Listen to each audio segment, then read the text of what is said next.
lives, with no health care, lives with a minimum wage job and is working the best that they can.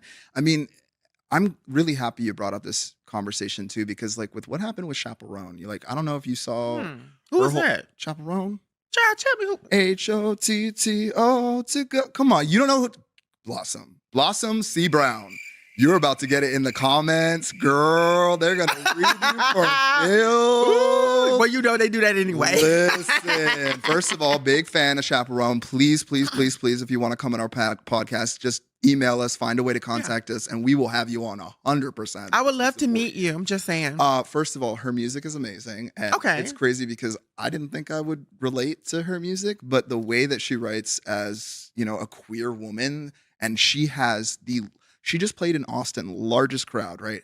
And you look at it and you're just like, oh my God, I haven't seen this since like Michael Jackson. That many people show up for an artist. It is so amazing to see so many people I have to see a picture support. of her. Oh, you look it up, trust. And I'm sure other people in the comments are going to remind you and be like, Blossom, you don't know who that is? Yeah. Anyways, back to her political point. So she took a huge hit recently because she was like, I don't like my choices. I don't like the situation.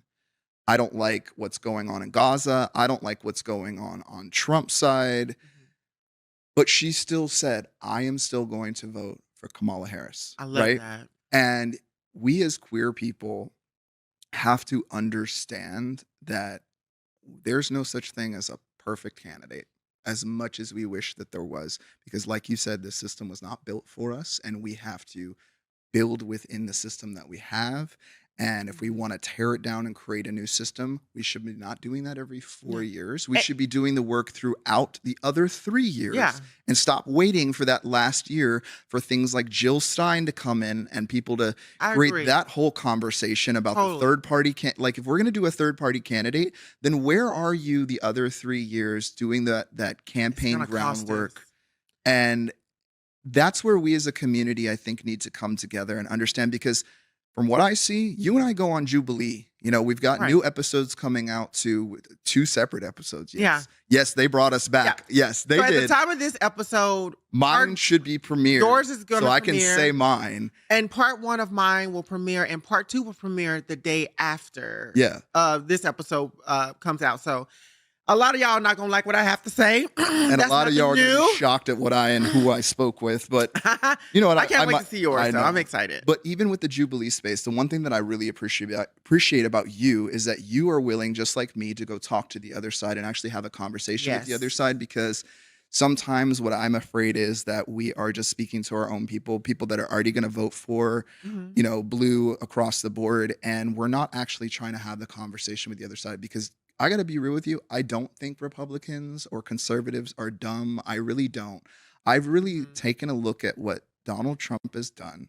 And to me, from my personal opinion, it looks like he conned them. Mm-hmm. He found a way. But there's a difference between conservatives and Trump supporters. I mean, the whole package as a whole, even just anyone that is going to get his vote has been conned into voting for him in one shape or way or the other, because that's why he, constantly is on one side of the issue, on the other side of the issue. There's no consistency there. He's talking about Arnold Palmer's genitals. It's like, what's going on? And it's almost like he doesn't want to win the election this time too. Like he's been canceling debates. He's dancing on stage for 30 minutes. He's doing all of these things, and still there's people that are willing to vote for him. And we have to really have the real conversation about how much do you actually hate women? Yeah. Because that's what it really, truly, it feels like it's coming down to, because this man is completely not qualified. And again, Kamala has her issues, but she's also been Madam Vice President. She could be worked on. She's been AG. And yes, there was even the lies about, the black men that she locked up, when it actually was like... Who sued Donald Trump for defamation, by the way? Yeah, because she actually didn't... Like the situation for marijuana in California, she was technically the AG at the time, overseeing the entire project. And there were some things that got through that she may not have been privy to, or maybe not even had the full control over. These were other people that were dealing with those cases, but then she was made responsible for that. There's been so many lies about her. And again, there's also some truths about her too, that the way that she answered that trans comment, hopefully, maybe even if her team sees this, they can do a little bit better. If they want to reach out to her, let's invite Kamala. I think, and you know what though? And again, I'm not mad at my trans siblings who criticize her. That's not the thing. No. I'm just letting you know she is better to be worked on than Donald Trump. 100%. And let's also be clear. There's she's malleable to a sense. Yeah. And the reason why I say there's a difference between conservatives and Trump supporters is over 200 Republicans are supporting Kamala, including Liz and Dick Cheney. And I think with Trump supporters, Trump is able to radicalize them a lot more. And I think a lot of people are taking a different approach this time into Kamala because Kamala was a secret weapon they weren't expecting. Yeah. They were expecting Joe Biden to somehow, some way finish off this whole thing and we will vote between Donald Trump and Joe Biden. Yeah. Kamala was the secret weapon that nobody saw coming. And for me, I think it's important that a woman takes the lead. I think it's important that someone who's a little bit younger and much more experienced, especially as a prosecutor, be able to take the reins of that. And Shane, I've seen women run households, so I'm ready for it. And I love your point that you said about, women running the household and everything, but there's also a lot of men that are having to step up and do that as well too. And women are now having to be more in the job force. Yeah. And having to make that money. Like we're in different times now. Yeah. And, it's so important that we give everyone their flowers. And, to my trans community, I love y'all so much. You're my siblings, but we have to show up and vote. I know you are unsatisfied with the issues at hand. We all are. Listen to you. And I don't want to police people because going back to my disruption of the debate that I disrupted or whatever, I know what it's like to have a passionate feeling over issues that are so important to you. I know what it feels like.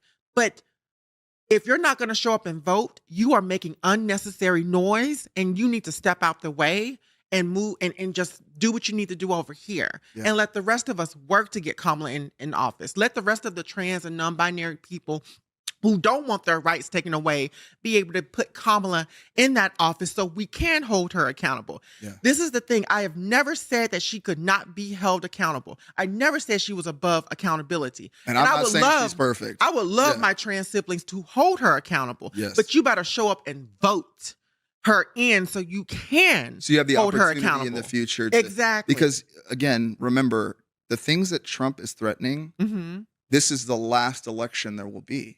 Correct. And let's actually take people for what they're saying when it comes to these threats to our constitutional democracy as Americans. Yes. Because again, our community, it's hard to say I'm proud to see the American flag, even with as much white privilege as I have and access, because I've experienced so much, as you know, through the system. But there's still some weird part of me that still has hope in the alleged American dream that was imprinted on us as children, that we can still, because we're kids of the 90s, there was that one little period in the 90s where everybody was melting pot and mixing together, and there was tie-dye shirts, and it was a really cute moment. And I know that we can get to a point where we as a society can actually focus on what's important, like the crumbling infrastructure that's going on, the economic issues, the fact of, when I go to the grocery store now, something that used to cost me $30 is costing me $70. Those are the things that are not just impacting trans people, but impacting our entire country. And I think I'm really tired of trans people as being used as a distraction. Correct. When these politicians need to be focusing on what is really important. And, just to end it on a light note too, Solomon, do you have that balloon popping video for... Yeah, I finally found it. Okay, cool. Because I wanted to get that in there. Because, again, I just want to give another shout out to Kamala HQ for making a shift. Because I think we as Democrats kind of need to show up with a little bit more yeehaw. And support trans people, by the way. It's good to be here. What do you Check do this out. and how much do you make? I work in finance, making 6 figures. How tall are you? 6'5". Do you have a plan to vote in November? Nah, not my thing.